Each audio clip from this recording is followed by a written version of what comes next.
And we're going to want to make sure we do the same in a way for where we've made these attachments on the edge. So that way they don't look like we just stuck a couple triangles on the side. They look like we're creating the illusion of a takeout box. Susanna, have you thought about how you want to cut your holes for your flowers at all? No, I just, like in the sketch, I had also just drawn them on top because I didn't really know where to put them either. Okay. So a flower brick is meant for thicker stemmed flowers, right? It's meant for like tulips and orchids and lilies, anything with that, like sunflowers even, anything with that really just fat stem. And the reason for it is because those need a little bit, they don't need quite as much structural support. And aesthetically, like sometimes they can really just take away from a whole flower arrangement. So potters in the early 1800s were like, how do we put these flowers into our gorgeous, provincial bouquets without overwhelming the rest of the vase? Do they even need to be with the rest of the vase? No, they don't. So this is what I'm talking about, sort of like using your fat carving tool here to sort of just fade it into the edge. So it's not so like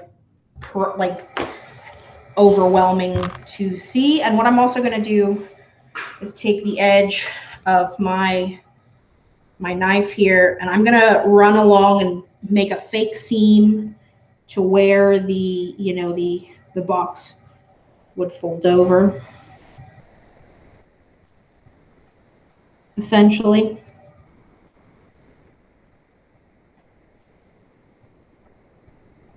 So that way it sort of looks, that's not exactly perfect. I think it needs a little more time, but it's a little better. So I think a big thing I want you to think about when making your holes is how they interact with what you're putting on the box.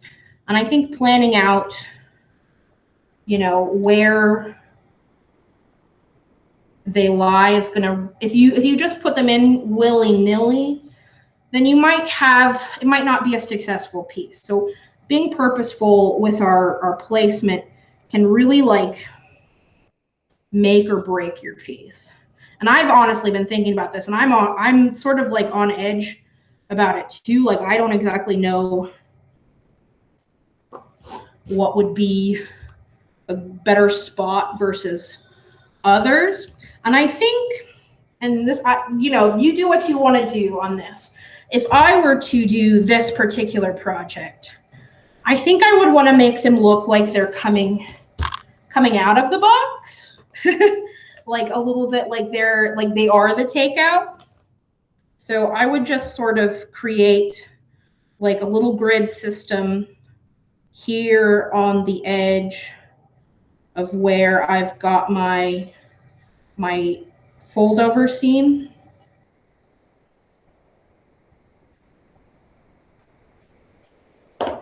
And then just ever so carefully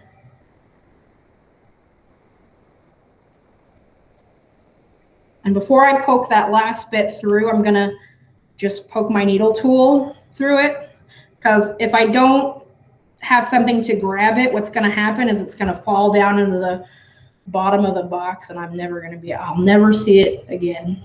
And then like every time you shake it, you'll hear that little bit of clay just rattling around in there.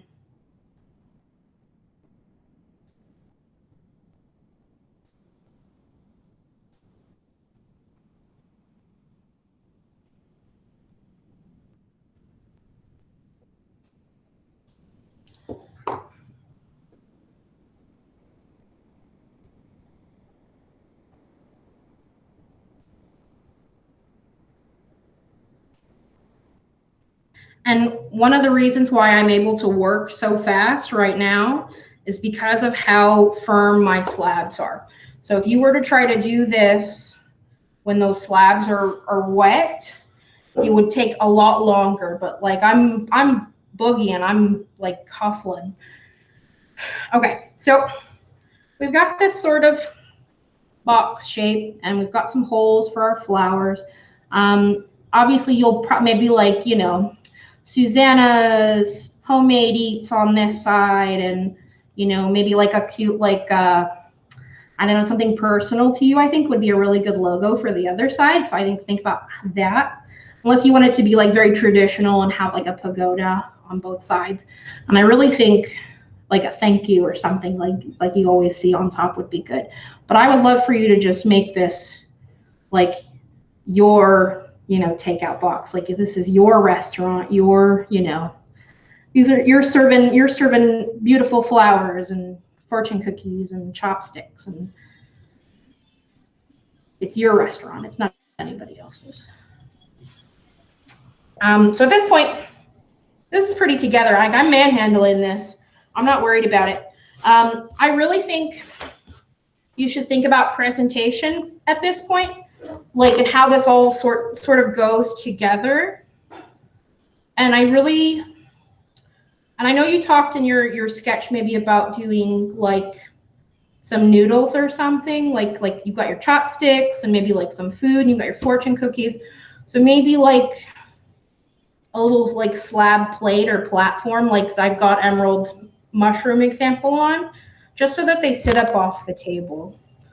And that they look like a whole piece could be a really nice touch, but you don't have to do that. I just, you know, we're making art here. Let's elevate it. Let's do something fun. Is it a plate to like just to place everything on there and make it seem like more of a scene? Yeah, yeah, and then you don't. Yeah. You can glaze them together, or you can just keep them separate. You know, let's build an illusion, right? So it can just be a plate to build a scene. And if you want to make a question. Sorry. I was wondering, would it be too ambitious? Because I'm like, I'm trying to think of something unique, but like, would it be too ambitious to try to make a hand? No. No, like, and like make the fingers, you know, like put like a dowel through the fingers so that, you know, it can have a hole and space for the flowers to go out of. You can definitely do that. However, it's not exactly the assignment. Okay, I was just trying to think of. I'm sorry. I was no, you're good. About it, I was like, is that you know, acceptable, or is it not in the same? Okay, good to know. I think it would be really cool. I think hands are super ambitious because they're hard. Yeah, but they're my favorite thing. That's what I was thinking about. I was like, oh, maybe I could do that. Making people is hard times. Think about if like hands are your thing, what about things that like live around hands, like gloves, or, you know, like wine glasses, or something like a jewelry box with like rings and things, or I don't know. Because basically we're making like, say, we're making stuff that looks like inanimate objects, essentially. Okay, gotcha. And we're pretending that they are what they are. We're deceiving you through clay to be these inanimate objects. So maybe you've got a ghost glove, or maybe because like with a hand, you've got all that skin texture, but we're really trying to focus on like the texture of everyday objects. So wood or fabric or. Oh, okay, gotcha. Okay. Yeah. I'll go back to the brainstorming blocks on that one. Yeah, definitely. Think about it a little bit. You know, make something that means something to you, that you want to make, that's going to look good on your table, that you like. And just sort of roll with it. Something that really speaks Maddie. But like, deceive us. Let's do deception. Like you could do even like a cardboard Amazon box. That could be really cool. or That'll be for my roommate. She loves yeah, Amazon. exactly. And you could like, I don't know, you could call it Amazon Express or Amazon Prime, because you know, trademarks Amazon, we can't steal Amazon, but you know, like there's a lot you can do. So I would just say look at like your everyday surroundings, like look at what you've got in your room right now. Like maybe like a folded towel would even be cool. Like I know that seems really mundane, but like fabric done in clay is so interesting. Maybe you do your favorite pair of shoes, you know, maybe you do your backpack. We're just trying to like hide a little bit. Okay, gotcha. Okay, I'll think more about it. Yeah, definitely. And get back to me if you have any questions, because I was hoping you'd send me your research, and that's why I've got these like specific demos, because I've got, you know, I've got their information to sort of work from. That way I can get you the technical help. So how do we've got all this like box here. How do we clean this up and make this nice? It's super easy.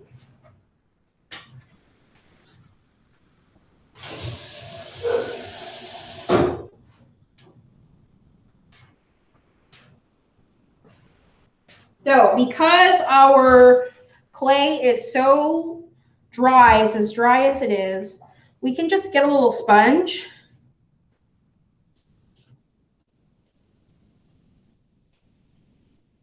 And not a lot of water, but just enough to sort of clean up anything that looks unsavory or we don't want on there. Not only will this sort of like smooth down any unwanted textures and take off, like I've got a lot of red clay on here. Not only will this do this, it'll also add a little moisture into your seams. So be like ginger with how much you do, but you can sort of just jump in here with just a damp sponge.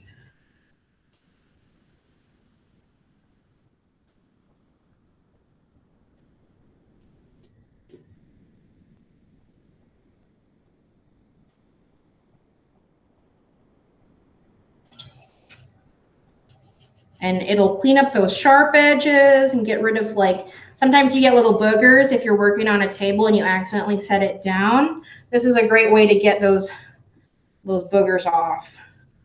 Just little like carving bits.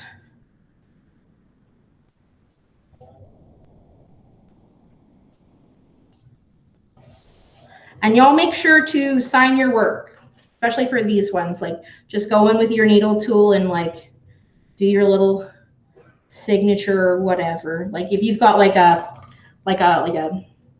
icon you like to use, like maybe it's like a heart with eyes or an exclamation point, or I don't know, a bumblebee, whatever is like your little trademark, so that way we can make sure we know whose is whose.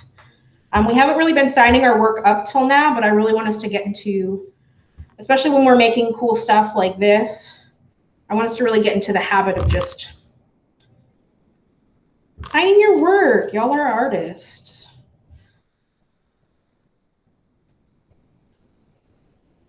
And voila, we've got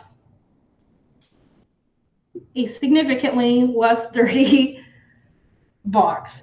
And for that hole on the side, you can just sort of do your needle tool first, and then grab your bedeling knife and just give it a real quick like twist, and that'll get you a nice sort of uniform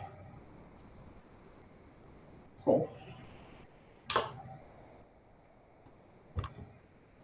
That way you don't have to like, how do I cut a clean circle? Work smarter, not harder.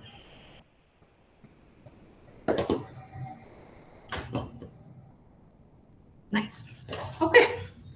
So from here, if we're gonna do the mason stain from this point, when you're finished sculpting it and it's all together, you can carve into it at this point and give it some like extra like little things, little touches. But you're welcome to go ahead and let this dry at this point and set it on the shelf to be bisqued. And once it's bisqued,